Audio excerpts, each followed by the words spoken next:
Hi everyone, it's Megan Kooyman, the Calm School-Based Therapist and Associate Social Worker.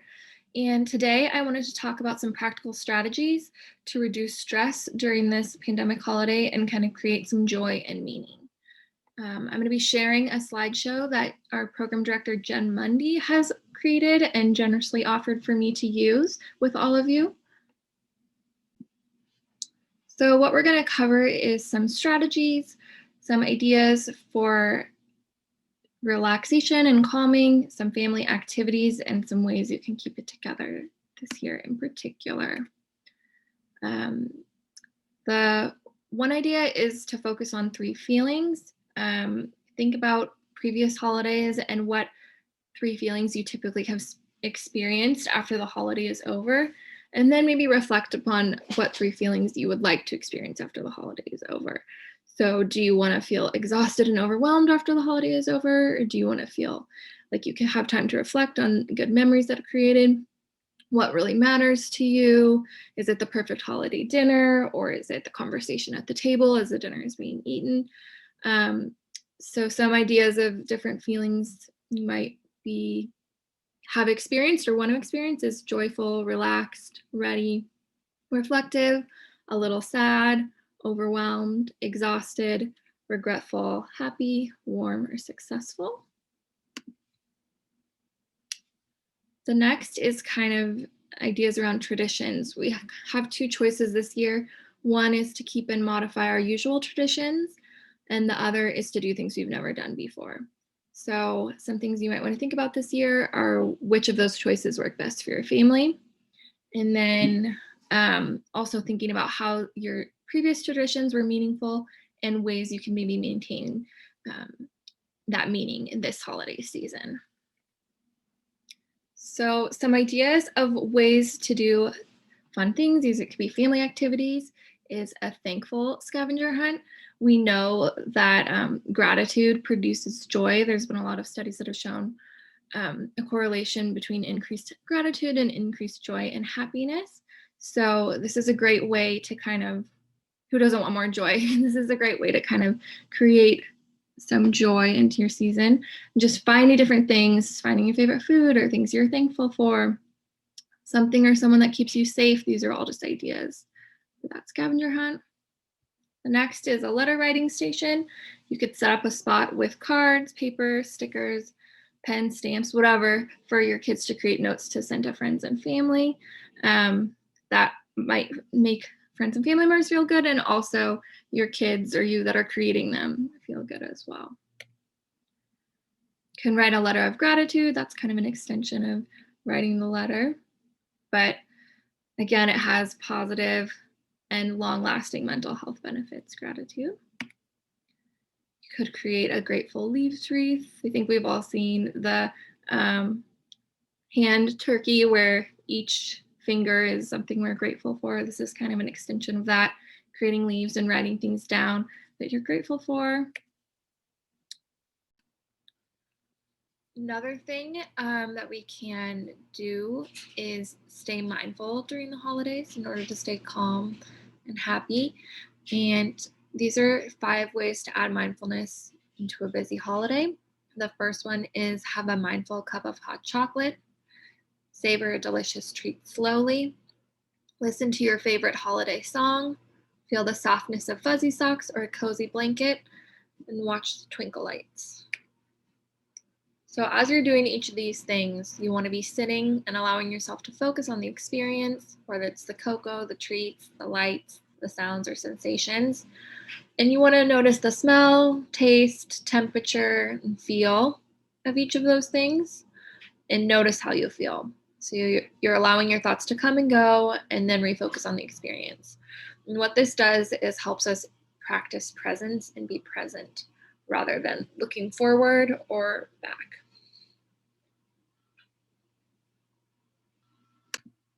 So another thing we can embrace is the Danish idea of hygge. This is a quality of coziness and comfortable conviviality that engenders a feeling of contentment or well-being. And as you can see on this little icon, we have some tea and plants and cozy socks and warm beverages and treats. And moving on, some essentials of hygge could be candles, books, tea, a roaring fire, warm socks, oversized sweater, cozy blankets, and outdoor elements. And that's just thinking about how you can make your space in your home create a feeling of contentment, since we are going to be at home. Then there's the candy tree. You can create this little candy tree that you see here, and add M&Ms to a frosted sugar cone. And the red can stand for something someone is good at, orange something that you are good at, yellow something I like about my family, green something I want to learn, and blue being a favorite of mine. You can also play the unwrapping game.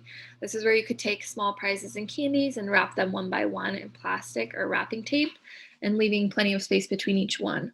And then one person rolls the dice and the next person unrolls and takes as many prizes as they can until the dice roller gets doubles, and they pass the dice to the next person, and dice roller becomes the unwrapper and game continues.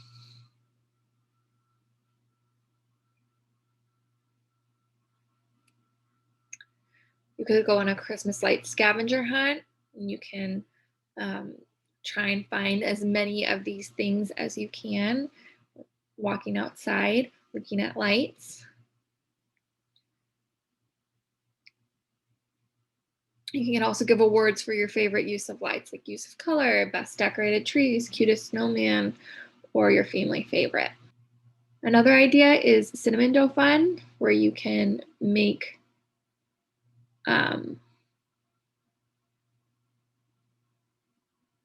ornaments out of cinnamon dough.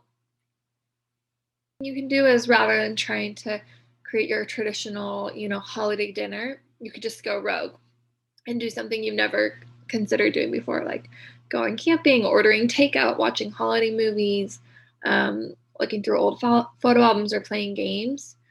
And so it's kind of the idea of, when we can't follow our typical tradition, then we just kind of pivot and do something completely different. The final idea is this idea of, how do you measure a year? So you create a family time capsule where you collect artifacts from the year, receipts, tickets, notes, anything that was meaningful about the year, and review your collection at the end of the year. And this is from Christine Scott Hudson at Create Your Life Studio. And really, all these ideas are around creating family rituals that feel good. So just giving yourself permission to let go of the things that are stressful or draining or just attached to upsetting memories, and giving yourself the time and space to enjoy your traditions and rituals. And the last thing I want to focus on is how you can care for yourself during this holiday season. So you can do this by checking your battery, seeing where your energy levels are at, whether you're feeling great or good or okay, kind of checking in with yourself once you get down to if you notice that you're kind of on empty, you can use this grounding technique. You can just right away in the moment check in and notice 5 things you can see, 4 things you can hear, 3 things you can smell, 2 things you can taste, and 1 thing you can touch.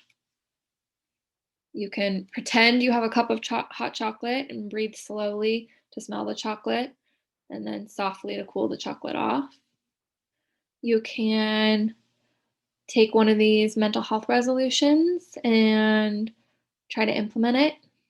Things like listening to what your body needs, being kind to yourself, stating boundaries with assertiveness, forgiving yourself for past mistakes, letting go of unhealthy coping, and allowing yourself rest when needed. You can take up some self-care resolutions, like unfollowing or unfriending any social media accounts that don't bring you joy, or joining a self-care group. You can add more sleep or healthy eating or meditation, things that make you feel good. You can create a nourishing routine so that your mental health and other areas of your life are supported. You can amp up your self-care.